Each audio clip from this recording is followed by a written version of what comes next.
सांताक्लॉजची गोष्ट.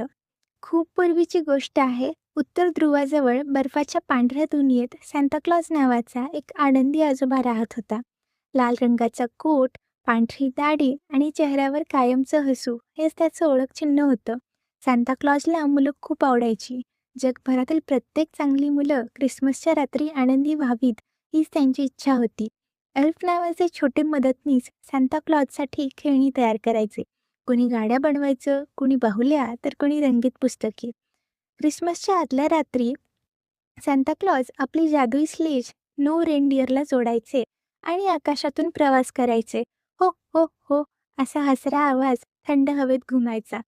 ते प्रत्येक घरात चिमणी वाटे प्रवेश करायचे. झाडाखाली ठेवलेल्या सॉक्समध्ये खेळणी आणि गोड पदार्थ ठेवायचे आणि शांतपणे पुढच्या घराकडे निघून जायचे.